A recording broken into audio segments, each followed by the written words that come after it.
You'll check your phone 96 times today, but when's the last time you exhaled like you meant it? The World Health Organization calls stress the health epidemic of the century. And our ancestors left us cheat codes, forest myths older than paper. Therapists are quietly borrowing them to treat anxiety, burnout, even PTSD. Let us crack open 3 of the best and see what they can do for your nervous system right now. Anxiety disorders jumped 25% since 2020.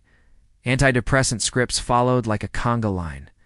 Screen time just hit 7 hours a day, yet most of us can name more corporate logos than neighborhood trees.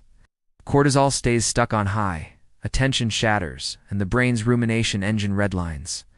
Apps, pills, weekend spa, coupons nice, band-aids, but they don't touch the deeper ache. We feel exiled from the living world. The old stories, they were never bedtime fluff. They were user manuals for staying sane. Norse lore says the first man and woman were driftwood-esque and Emblintil 3 gods. Breathe life into them on a foggy beach. Key detail: the logs had to stand upright in a forest before they qualified as human. Let's fast forward to Trondheim, where therapists guide chronic fatigue clients to imagine themselves as slow-growing ash. Roots sink, trunks widen, heart rate variability improves in 8 minutes. They call it embodied arboreal imagery. But it's the same Viking hack. Remember, you read basically a walking tree, and the nervous system finally unclenches. Siddhartha didn't hit enlighten in a palace. He parked his butt beneath a fig tree and said, "I'm not moving until I get this suffering thing." 49 mindstorms later, bam, awake. Neuroscience nerds find that just sitting quiet under big canopy drops amygdala reactivity and syncs heart-brain coherence. Kyoto, you pilgrims who meditated beneath ancient trees saw cortisol fall 12%, killer cell activity rise 17%, and loneliness cut in half. Forest bathing guides call it the mini Bodhi. Lean against an elder trunk. Label thoughts as weather. Stay till the bark feels warmer than the air, about 20 minutes. Story supplies the arc. Biology supplies the drugs. Together, they rewrite the day. The Dewari don't ask, "What's wrong with you?" They ask, "Who did you forget to greet?" Illness is a conversation gone sour between person and forest.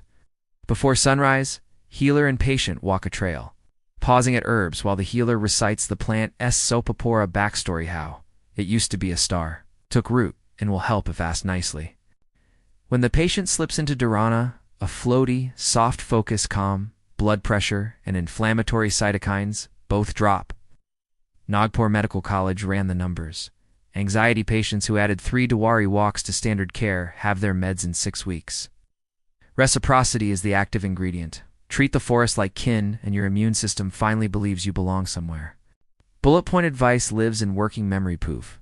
Gone by lunchtime. Myths nest in emotional memory, the sticky stuff. They also smuggle in moral gray zones. Trees can shelter or trap. Enlightenment can feel like dying. That messiness mirrors real growth, so nobody feels patronized. Plus, forests and stories are always liminal doorways between worlds, exactly the brain state where new identities can click into place. Therapists exploit it.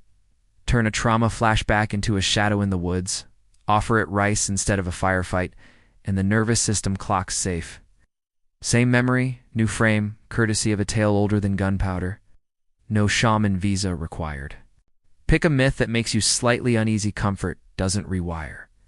Zoom in on one sensory beat. Root-splitting stone, Bodhi leaves rustling, dew on herb bark. Reenact it in any patch of trees you can find. Say the story out loud. Voice vibration doubles vagal tone. Notice tiny shifts, warmer palms, longer exhale, slower thought train. Jot them down. Niming tells the hippocampus to file this under worth keeping. Repeat weekly for 8 weeks. Researchers call it mythopoetic self-experiment. You can call it Tuesday. Try it once, then spam the comments. Which story did you pick, and what changed? Pulse thoughts. Both. Your data point might become someone else's lifeline. If the thread gets juicy, I'll invite an actual Dewari healer to the party.